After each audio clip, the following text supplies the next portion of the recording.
Hey guys, welcome back to another episode of That Thirsty Show. This is your boy Pre, and we're a brand new channel on YouTube, and we're basically just a group of guys who enjoy each other's company.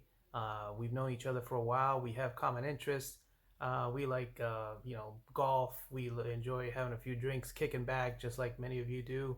And we figured it would be a good idea to put a show together and maybe share what it is that we do when we have a conversation. Anyhow, we're hoping that you guys enjoy it.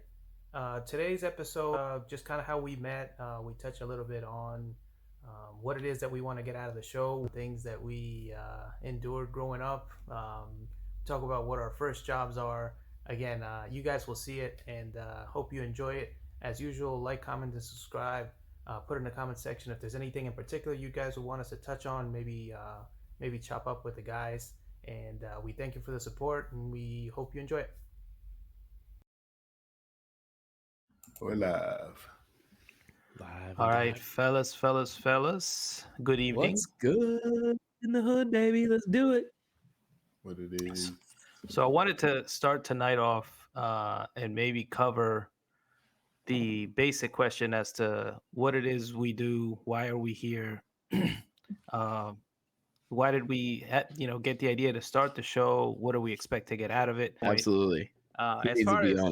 As far as what we want to get out of the show, man, it may be different for the three of us. I'll start. I just think that we've always had really good conversations when we're together, whether it's at a golf trip that we do once a year, or D is visiting and we're all able to have a drink, get together.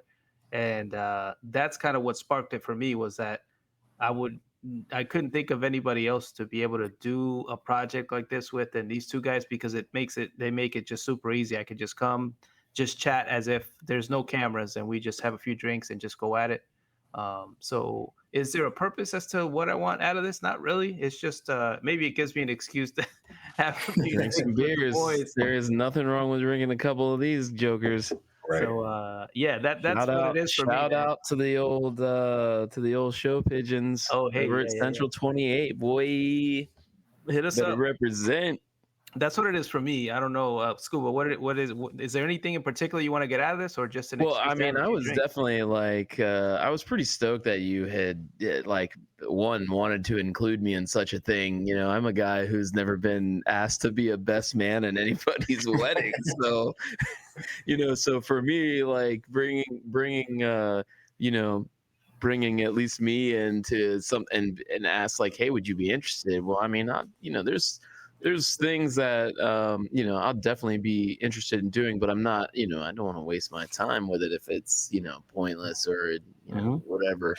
And I just felt like, again, kind of the same idea that you were saying, is that we definitely have gelled very easily. It's almost like there's definitely moments where I'm like, I feel like I've known these dudes forever.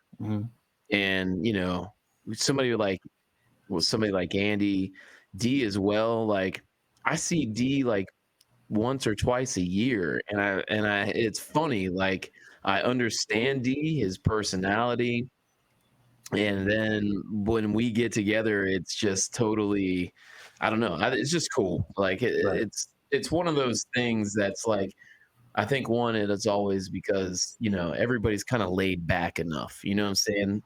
None of y'all have like some weird twitchy, I gotta do this, and bitch, you annoy me, like, and it's none of that kind of shit. It's just like everybody's kind of laid back, and we can kind of just gel pretty easily. And that's, I mean, when I think about the first time I met D, the D, and you probably don't even know this, but the first time that I met you, or just before I met you, actually. So I was getting, Eric was telling me, yeah, my boy D from VA is coming down. Like, maybe we can link up and they eat dinner or whatever it may have been. Right. Because I don't really actually remember the first meeting. Sorry, man. I don't either. Yeah, like it just all of a sudden you're here, dude. Right. Like, it literally was just like poof. Like, there he is. Oh yeah, that's D. Right. Like, that's kind of how it is. But I remember before you got here, Ruben and Eric were hyping up your fucking barbecue ribs Oh. And I was like, this motherfucker don't know nothing about no barbecue ribs. If anybody knows some shit about making some barbecue ribs around here, it's fucking Scuba. Scuba knows how to make a fucking barbecue rib. And so I remember, and Ruben would be like, "Oh yeah, Uncle D's ribs." I'd be like, "I'll punch you right in your nuts, Ruben. Punch you right in your nuts. I tell you what, I'm gonna make some ribs. I'm gonna make Uncle D look like Sister D." You know, like that's kind of like the funny part is like that's literally like that is exact. So and I think I came over and you were making ribs. Yeah, it was. And I remember I had some of your ribs and I'm eating the joint and it was good. Don't get me wrong, it was good. Right. But I'm eating the joint going, my shit blow this shit away. My shit would blow this shit away. This guy hasn't fucking tasted ribs. You know, like he's from Virginia. What the fuck's he know about ribs? Anyway, so I mean, it's kind of a funny like way that I always when I think about how I first met you, it's more from Pre's kid being like, hey, yo, Uncle D's killing it, and I'm like, nah, dude, man, I've been working on this too long. Let this little Uncle D dude come around and fuck my shit up. That's funny. I was trying to figure out if it came like the first time y'all met because we were trying to figure that out Scuba the other night, and I didn't know if it was at a cookout that we had at my house or if we just all met. Cookout. I think Was it? Okay. Yeah. It wasn't going to dinner somewhere. No. No, it was had dinners when Kels it was came at down. your pad. It was at your pad. Like we went to your place and they were staying there, and so we came over and kind of just hung out and okay. And I got to taste these ribs, and I was like, that.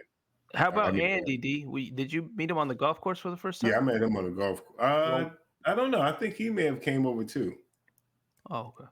I think he did. Him and his wife, I think he did. I think he did come over actually. I think okay. In that same.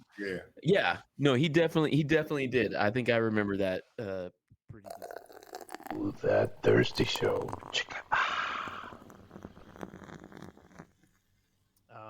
As far as our backgrounds and maybe get some insight into what it is that we like, or maybe gain some perspective on each of our personalities, I was gonna run some questions by you guys.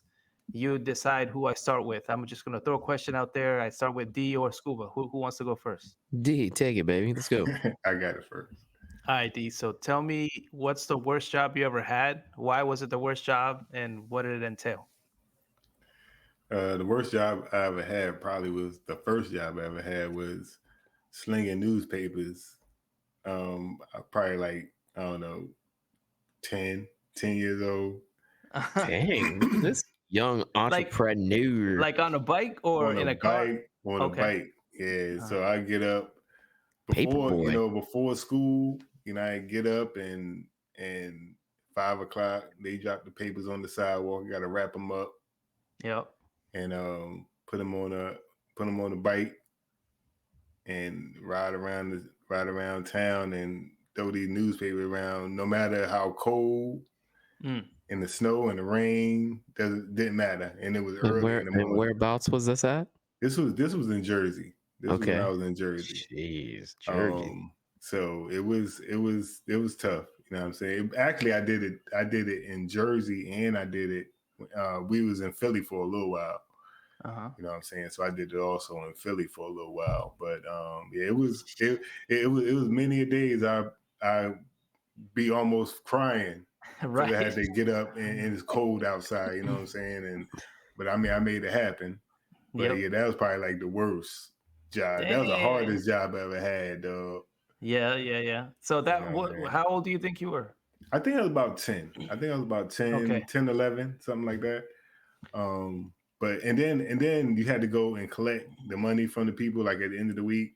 Oh, snap. To pay, and you were a bill collector, bro. Yeah, you had to go collect the money. You got to knock on the doors, and I'm here to collect the for the newspaper, and they be like, "Get away from my door!" We're like, "God damn, shit."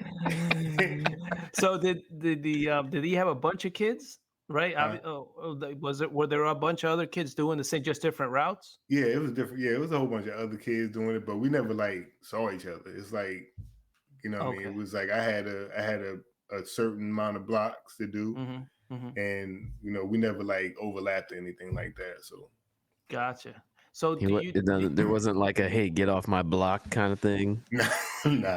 This is my turf. This is my turf, bro. You throw papers over here, boy. At the end of the day, you gonna be messed up, bro. Yeah, so did they give you like a certain number of papers and then you couldn't come back unless they were all gone, or no, it was you get like you get the papers, you get like the stacks of papers, how many papers you had to deliver, and on the top of the bundle they had like the addresses on it. You know what I'm saying? So you just I mean, I'm sure I could have just been like throw them wherever. Trash. You know what I mean? I could have thrown them in the trash right, or something. Right. But then the people will call. They'll probably call and be like, "I didn't get my paper today," or whatever. Yeah. You know what I'm saying? So they knew that way they would have known that I didn't deliver the papers or whatever. So gotcha. Gotcha. But yeah, that was like the worst. And like I said, going to collect money, it's hard to collect money in the hood, dog. And at 10 or 11 years old too. Yeah, they look at you funny, and then you don't want to get too close to the door because back then they were snatching up kids and shit. So yeah, damn, tough times, man. Yeah, so yeah, that was the worst. That was the worst. All right, so how about you, Scoop? We go to you. Well, I didn't. I was fortunate enough to not, have to deliver papers in the hood because that sounds pretty rough, man. No kidding, especially not just being the delivery, the person to deliver it, but then have to go collect, man. Man. Whoever put you on that job, man, messed up, man. That's messed up. That's no love. That's no love because you're delivering a product and collecting the money for it. I think my first job, I worked for a Chinese restaurant. I was a dishwasher. So with my first job, literally, I was 15, maybe 14 even. Yeah, I wasn't old enough to like actually work to like at a lot of places. So I was old enough to work, but like it was pretty limited. I had to work like, 3-hour shifts or something ridiculous like that. But I worked as a dishwasher in a Chinese restaurant, Orient 4, represent. And it was in a nice, it was in a kind of a nice area, but the people that owned the joint, they were super cool, super funny, but they were some nasty people, bro. They were nasty. I mean, this is a job that the funny part was like, I would come to do this job and I would get there hours early, like, or at least minimally an hour early. So I would come in and I would come in for the evening shifts to dishwash, and I'd come in. When I get there, there's a ton of stuff from basically lunch, right? Nobody cleans the dishes from lunch. And so I'd come in at like, I don't know, maybe like 3:45. I think I was supposed to start around 5:15, if I remember correctly, or 5:30. And I'd come in probably just before 4 or about 4 o'clock. And I'd come in, I'd clean all the stuff. I didn't clock in or anything. I'd come in and just do all the work. I got all the work done so that I would get on my skateboard and go skateboard in the back the whole time. Like in the parking lot? Yeah, there was it was in a shopping center. And so I would come in through the back, and then the back of the shopping center was just, open space, and I could skateboard there. And so I would go and do all that work, and then when it was time to actually start work, I would just be skateboarding. No, nice. So I would just go, and the funny part was they didn't care because I wasn't clocking in until I was supposed to, and the work was already all done. And so I would be good for like another hour or so, like after doing all the work, before people started coming in for the evening dinner. They didn't start showing up until like 6:30, really, because you already had the early birds. The early birds that would come in for early dinner, they'd already come in, and you just, again, I'd let that stuff pile up. But when I think the one thing where I was like, I thought was interesting was when I had dropped these steamed dumplings or they were pan fried. Sorry, they were pan fried dumpling that got dropped on the floor. I didn't do it actually. I think it was somebody else. But I was right there, and I started to pick up the stuff off the floor, and this like lady was like, you got to put or she asked me where, like I had cleaned it up already after it fell. It was an appetizer that was going out to somebody. She asked me after I cleaned it up, and I still had some of the ones on the plate. She said, "Hey, where are the other ones?" I said, "Well, they're in the garbage. They fell on the floor. The other ones like stayed on the plate somehow. It was like 2. So however that happened, I don't know. But there was still 2 of them on the plate, and she's like, "Well, now we gotta make those again," And I was like, "Okay, well, they're in the garbage." And she looked in the garbage, and I think she kind of was like, And I totally was like, "Yo, you are not thinking about putting this shit on this plate, right? Like, this is some messed up stuff. Like, like." This shit fell on the floor. You're talking about trying to salvage it so you don't have to cook 5 more or 3 more or whatever the fuck it was. And yeah, like that's one of the things that always kind of sticks in my mind, that whole thing, and then when it happened. But it was probably one of the coolest jobs I'd ever had, because people were we probably matched up personality wise, being laid back. They could have totally busted my nuts and been like, "Hey, dude, we're not paying you to go skateboard in the back." They were super nice. I used to have the owner go buy me cigarettes from Eckerd.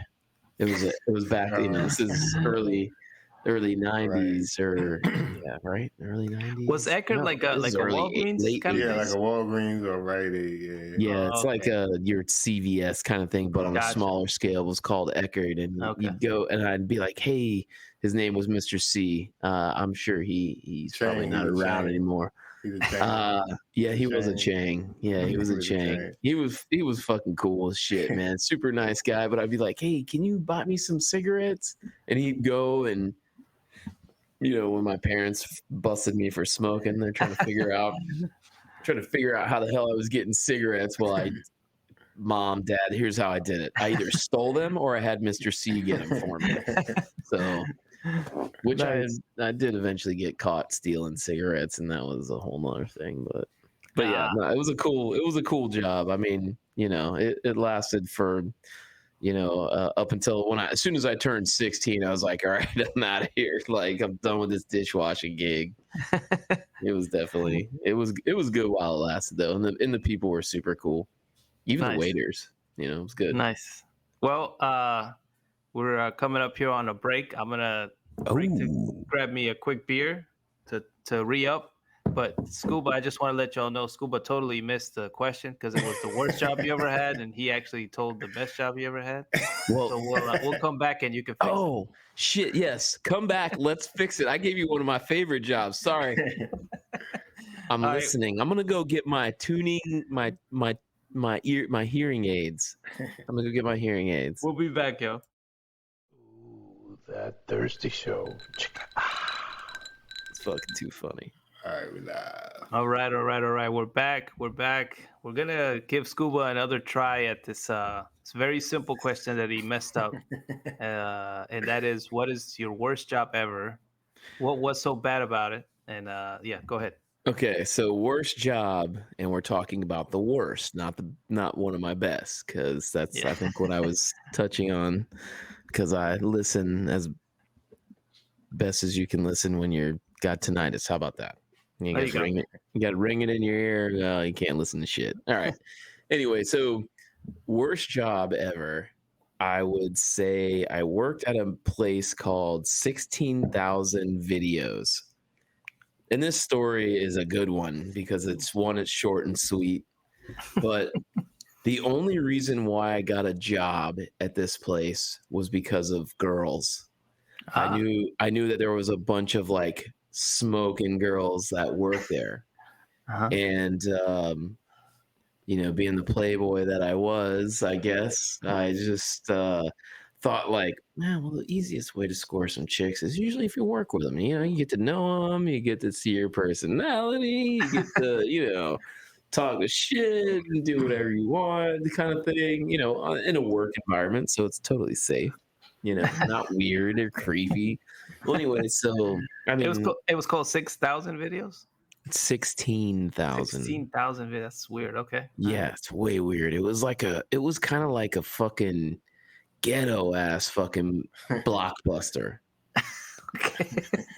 You know what I'm saying? Like terrible. But like these hot ass chicks work there. So I get the job there. I mean, I apply, I get the job there.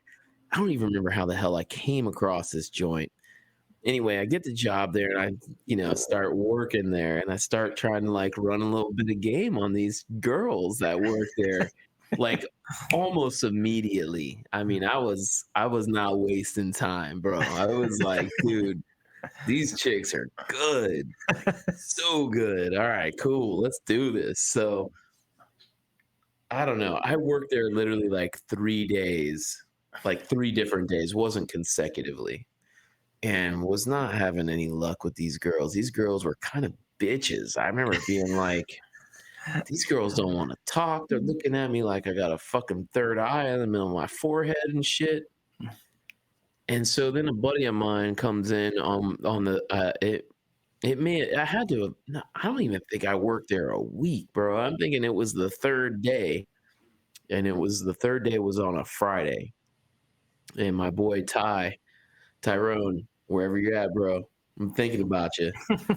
Tyrone comes in. And I'm like, hey, what's up? Ty comes in. I'm like, Ty, what's going on, man? He's like, you know, I'm about to go over to so-and-so's house. I figured I'd swing by. I was going to go by the store over here and get some beers. He was older than me, so he was able to purchase beer at the time. And by beer, we mean malt liquor, because that's what we were drinking back then. Old E hit me up. So he comes in, he's talking all this shit. I was like, man, that sounds really cool, man. He's like, yeah, you know, when you get off work, man, come on by. You know, I was like, man, fuck this shit, man. I'm about done with these girls. Ain't fucking nothing. These girls ain't doing. Girls. Yeah, I'm like a little salty about this shit, man. I'm like, these girls are fucking bitches, man. This job sucks. I tell you what, Ty, let's go. I literally walked out with Ty. Literally, I don't even think I said anything to him. I just walked out of the only job I've ever walked out on. Walked out and said, I don't give a shit about this place. Let's go drink some Old English and go just hang out. I'd rather hang out with some dudes than these fucking bitches, because, you know, at least the dudes were gonna be cool and these bitches were being bitches, you know. Like it wasn't nice at all. And, you know, it's not like it was just trying to like get these girls to like just be cool at first. Like, it's not like I was like, hey baby, doing the Andy. I wasn't giving them the Andy. You know what I'm saying? I wasn't giving them the Andy. You were just trying to get a little bit of combo. I was just trying to see like, are these girls down to like hang out? Like even just hang out, dude. Because, you know, I mean, when you're a skateboarder, you hang out with lots of dudes, which is cool and all, but ultimately, yeah, like sometimes I don't want to hang out with dudes. I'd hang out with a female, you know, and that was my thing. So, you know, it wasn't working. And so as soon as I kind of was like, you know, caught on pretty quick, was like, no, Ty, let's go. I'm gonna just go with you to go get these courts right quick, and then we're just gonna go hang out. It's all good. Let's do it. It was a good time. I mean, it's funny as much as that. Yeah, let's go hang out with some dudes, because this just is not bros before hoes, man. Yeah, exactly. I mean, that's kind of like the premise. You know, back in those days, it was definitely that way. But it was, you know, it's funny. I think about it now, and it becomes like, you know, it's the worst job I ever had. But like one of my fondest memories as a kid, being able to be like, walk out and be like, man, fuck this place, and I don't even give a shit. Yeah, at all. That's a good you feeling. Could call me up and be like, hey, you left, and be like, hey, go fuck yourself. Like, I don't even care. Like, you know, like, because I do have a little bit of that personality where it's just like, you know what, fuck you. I don't even give a shit. What do you think? You don't like me? Get in line, bitch. I don't give a fuck. There's a fucking line. It's back there. You'll find your ass right at the end of it. Maybe. Anyway, that was it. And you're welcome.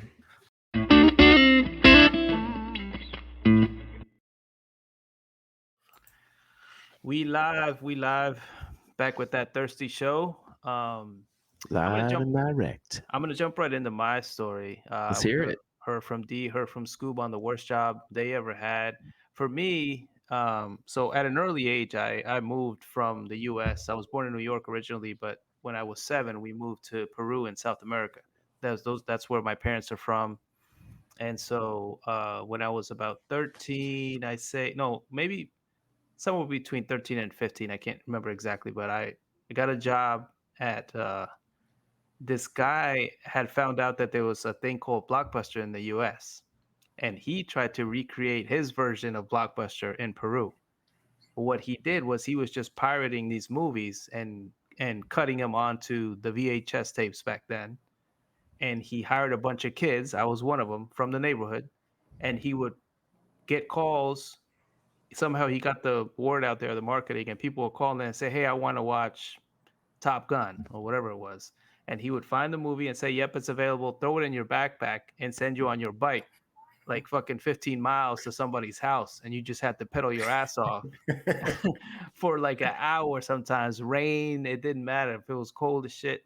Right. And I remember thinking, like, I did that for a long time. Like, he wouldn't even provide bikes. He would barely have like a few crackers somewhere if you were hungry, but that was it. And he had water, like tap water was. So it was really bad. But I remember I did it for as long as I could. I think I lasted maybe 2-3 weeks, and this was like every day, Monday through Friday after school, going there.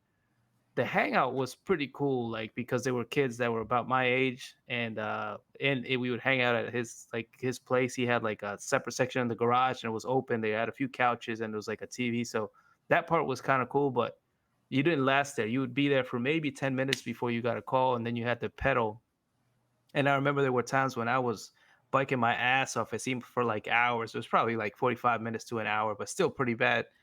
And I get there and I'm tired of shit. I'm sweaty. And I get to the fucking door. I knock on it and I got this dude's movie.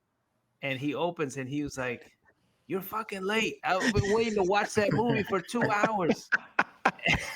and then so he grabs the thing and he snatches it out my hand and he goes and he takes the sleeve off and he's getting ready to call his wife to go watch the movie. And he goes, "This is the wrong fucking movie."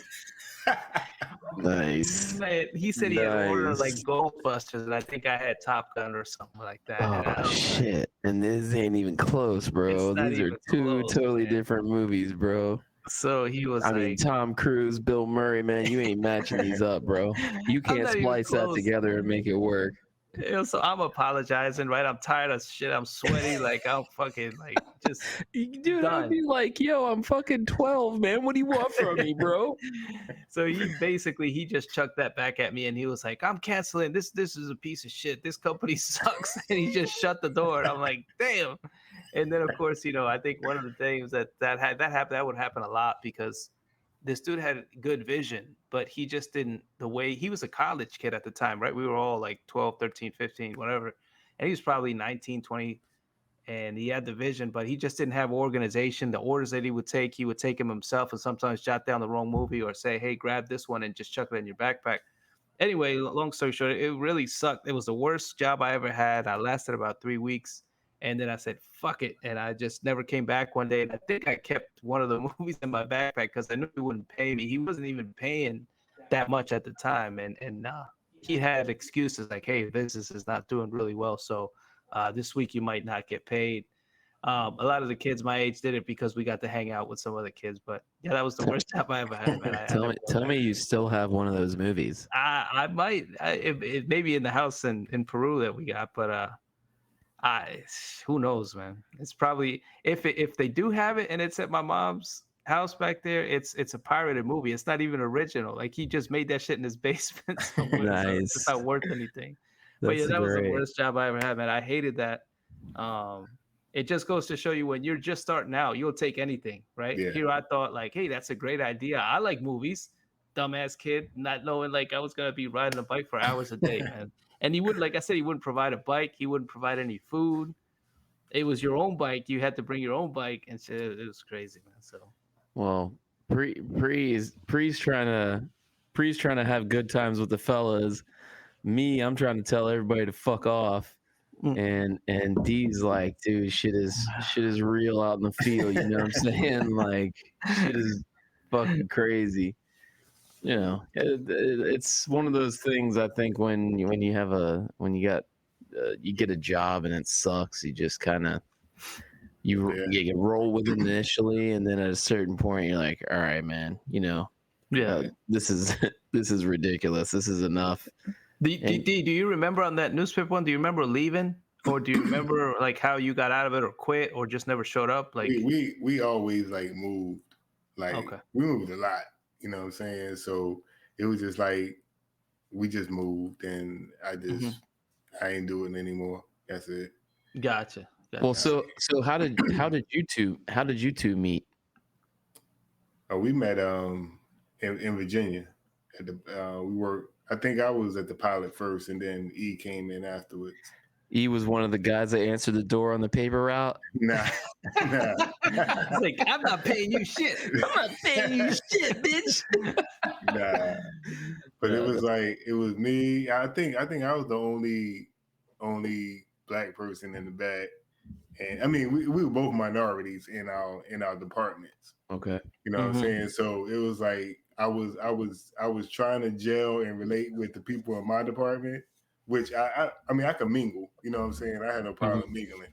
But then when I saw E, and I was like, hey, we could actually all the way gel. We was on hip hop and anything. You know what I'm saying? Music, man. It's always a joiner for sure. Yeah. And then I think I was this dude that taught me how to play golf. And then all the people in E's department played golf. So I was like, yo, I play. He was like, you play golf? And then, we started playing golf real bad together and shit. Yeah. Oh. We were awful. We would ride to all these everybody knows not a whole lot's changed in either one of their games. No, I'm just kidding.